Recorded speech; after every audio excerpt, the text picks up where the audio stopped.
মিলিয়ে খুব ভালো লাগতেছে। আর তার উপরে আছে আবার খাওয়া দাওয়া, কাঁকড়া, জিনিসটা তো আরো সুন্দর করছে। কাঁকড়াই যে সেই স্বাদের কাঁকড়া। যাচ্ছি সুন্দরবনের ভিতরে। আমাদের বোট চলে এসেছে, এখন সকল পণ্য সামগ্রী নিয়ে যাত্রা শুরু করব।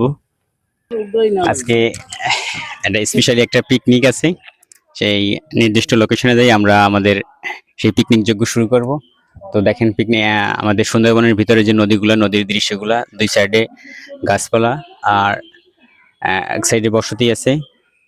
আর সবচেয়ে বড় যে অ্যাট্রাকশনাল বিষয়টা সেটা হচ্ছে এই যে পানির বহমানতা প্লাস গাছ যে নদীর ভিতরে সারভাইভিং, এই জিনিসটা সবচেয়ে বেশি আকর্ষিত করে।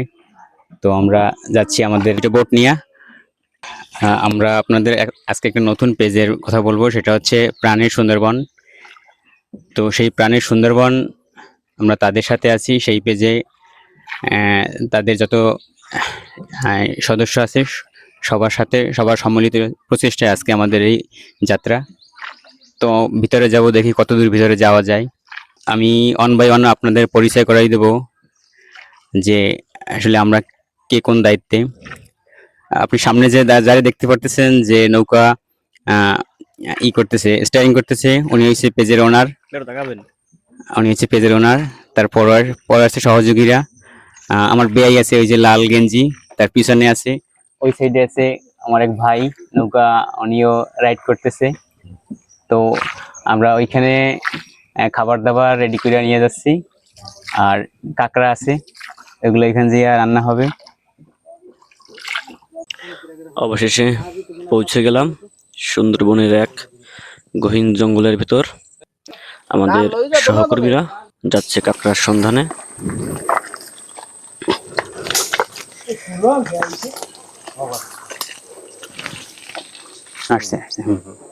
এই মনে হয় সম্ভবত আমরা পেয়ে গেছি কাঁকড়ার পুরো সন্ধান। এই আপনারা দেখেন, দেখতে থাকেন। ও শিট, লাস্টে আমরা তার উদ্ধার করতে সক্ষম হলাম। কিন্তু সবচেয়ে দুঃখের বিষয় হচ্ছে তার পা একটা, তার পা নাই। এই আমি ধরছি তারে। এই সে কাঁকড়া। এটার জন্য সর্বোচ্চ চেষ্টা ছিল তার উদ্ধার করার জন্য। এগুলো আমরা খাবো, এটা খাওয়ার জন্য আমরা কালেক্ট করছি। এগুলো খুব সুস্বাদু। আচ্ছা, আমরা কাঠ সংগ্রহ করতেছি।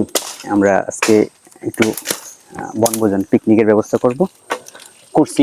তো কাঠ দরকার, আমরা এগুলা কাঠ কালেক্ট করতেছি।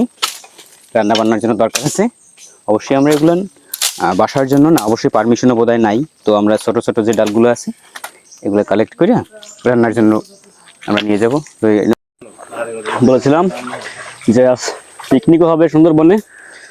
আমাদের রান্না বাড়া চলছে এখন, কাঁকড়া রান্না হচ্ছে। এখন কাঁকড়ার যে ছোট পা আছে ওটা ভাজি করা হচ্ছে। আমাদের বিআই তিনি ভাজি করছে এবং তিনি খুব ভালো রান্না করে থাকে।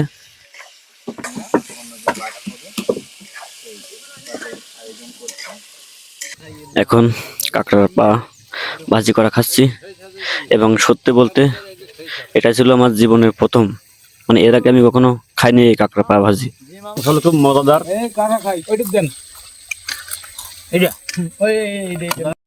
এখন কাঁকড়া রান্না করার প্রক্রিয়া চলছে। ভাই জি বলো। যে সুন্দরবনের ভিতরে এসে এই যে খাওয়া দাওয়ার আয়োজন হচ্ছে, পিকনিক, এই যে সবকিছু রান্না বাড়া হচ্ছে, তো আপনার অনুভূতি কি? আমি আসলে এরকম কখনো আমার এরকম আশা হয় না। আর এত সুন্দর ডেকোরেশন, এত সুন্দর যে পরিবেশ হবে এটা আমি ভাবতেও পারিনি। সবকিছু মিলিয়ে খুব ভালো লাগতেছে। আর তার উপরে আছে আবার খাওয়া দাওয়া, কাঁকড়া, জিনিসটা তো আরো সুন্দর করছে। রান্নার আগে খাচ্ছি, শুধু সিদ্ধ করছি। রান্নার পর কত টেস্ট হবে অবশ্যই নিশ্চয়ই তুমি জানো। আমার দর্শকরা যদি খাইতে চাই তাহলে অবশ্যই আমাদের সাথে যোগাযোগ করবে। তাহলে তাদের চেষ্টা করবো, সর্বোচ্চ চেষ্টা করবো এরকম তাদের সাথে আপ্যায়ন করার জন্য। রান্না করা প্রায় শেষ পর্যায়ে।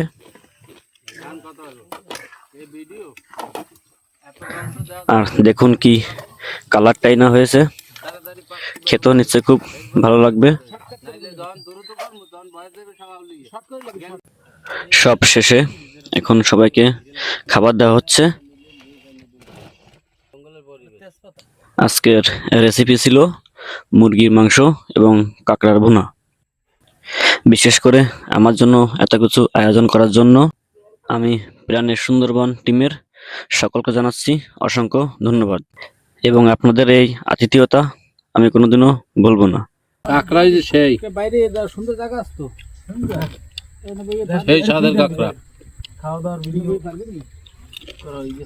দেন খাল পাস করে দেন একটা দেন ওকে পিছনে দেন। ও পিছনে একজন আছে না আমার হেমায়েতের নাতি জামাই।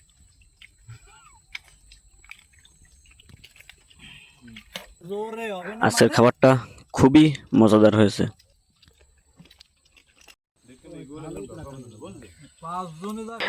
তো আজকে শুধু পিকনিকই দেখালাম, এরপর থেকে প্রতিনিয়ত সুন্দরবনের মাছ কাঁকড়া ধরা ভিডিও আপনাদের জন্য নিয়ে আসবো। ভিডিওটি কেমন হয়েছে সবাই কমেন্ট করে জানাবেন, আর যারা নতুন আছেন সবাই চ্যানেলটি সাবস্ক্রাইব করে রাখবেন। আপনাদের জন্য ভালো ভালো ভিডিও প্রতিনিয়ত দেওয়ার চেষ্টা করব।